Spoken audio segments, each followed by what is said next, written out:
Varun Goel of Nippon India AIF is here with me today to talk about the factors which are at play as far as markets go. Varun, I was going through your portfolio and I saw a lot of consumer names in your portfolio. We'll not talk about names in particular, but what are your thoughts when you look at some of the consumer stuff? We had a consumer analyst also earlier on the show.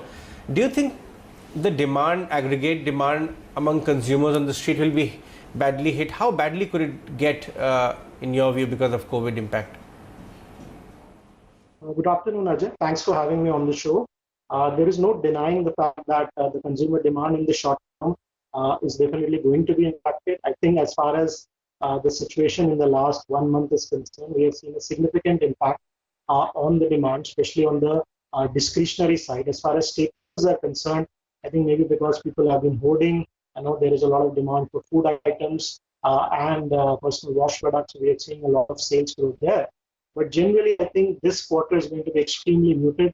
I think hopefully, if the coronavirus related news flow stabilizes, we have been seeing some very encouraging news flow for the last 4 or 5 days in the western part of the world, be it UK and US, we are seeing some kind of stabilization in mortalities and new patients.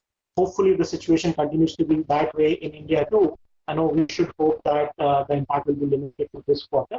And for the second half onwards, we should start seeing a significant revival as far as consumer demand is concerned, in lines with what is happening in China. I think the biggest attraction for consumer companies at this point of time is the fact that there is no debt. Please keep in mind that any company which is under leverage, will see significant issues in terms of liquidity, and we are going to face challenges going forward. So I think those companies which have cash-rich balance sheets, which have good, clean corporate governance, will continue to trade at a premium.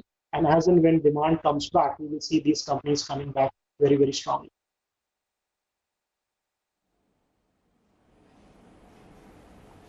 Right.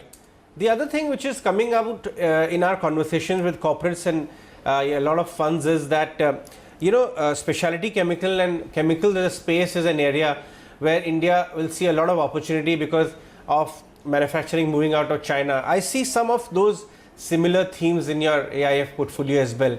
How great could this opportunity be on the specialty chemical front? It would be multi-year because chemicals as a percentage of overall market cap in India is way lower compared to global average. So Ajay, I know if you see today, chemicals is a $36 billion industry already.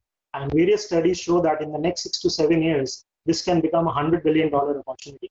I think the biggest learning for the world, in this coronavirus crisis is that it is not a good idea to concentrate all manufacturing in one country or one manufacturing location. We see a lot of business coming to India. It was already anyways coming in the last few years because of trade war issues, because of the fact that we have some very good chemistry skills in India. The electricity cost in India today is lower than China. The per capita cost in terms of labor is also lower than China. So business was anyways shifting, and I think this will again accelerate going forward. So agrochemicals, APIs related to pharma, a lot of consumer durables use a lot of chemicals. All these industries continue to show very, very good growth, and as a result of which we believe some of these specialty chemical companies should have a fairly long runway. Just to put things in perspective, despite a 30-year run, IT today is a $100 billion, $110 billion export industry out of India. And I think we missed the bus on semiconductors, we missed the bus on electric vehicles. But specialty chemicals, I think, would be that industry which could be the next big export pillar, after the IT industry, as far as India is concerned.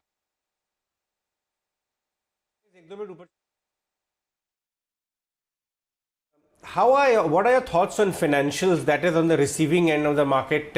Understandably so, if the economy slows down, leverage will not be created. People will run away from any kind of debt unless it is extremely important.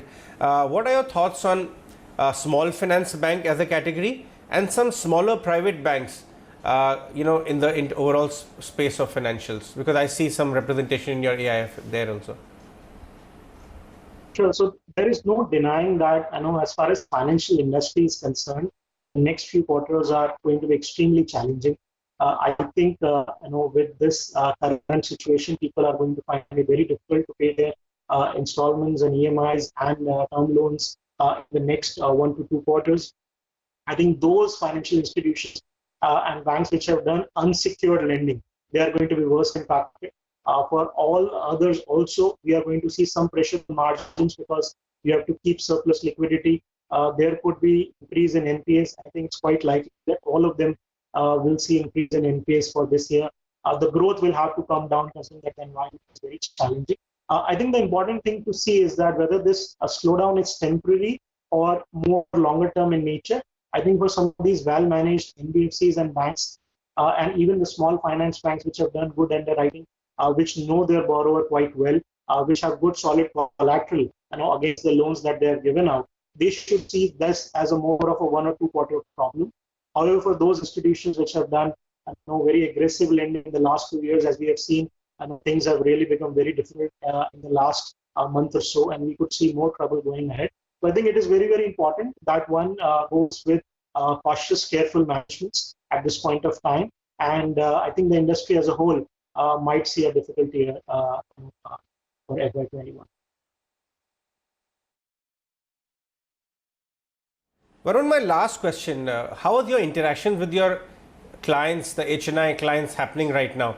Is there a view that they would like to stay invested, not invest fresh money at this juncture? They want to remain liquid? Or do you think there is one section which is keen to buy even at current levels and investors as a whole are maturing now? Well, the various interactions that we had with our investors and distributors, I think one thing is very clear that this is a very news flow based event in the sense that we don't know how the coronavirus problem is going to play out, how soon it can end. If it ends the way it has happened in China, I think things can come back to normal in a matter of 1 quarter. If it extends beyond that, things could be more difficult in the sense that the slowdown could be a little longer. So I think a lot of our clients and distributors are also taking a call that one needs to be cautious. So I think the best thing that we are seeing, while we continue to see inflows, although the quantum has been reduced, they are staggering out the investments. I think what people are doing is people looking to put 25, 30, 35% of their money to work right now, considering the fact that we have seen a very, very significant correction of around 35 to 40%.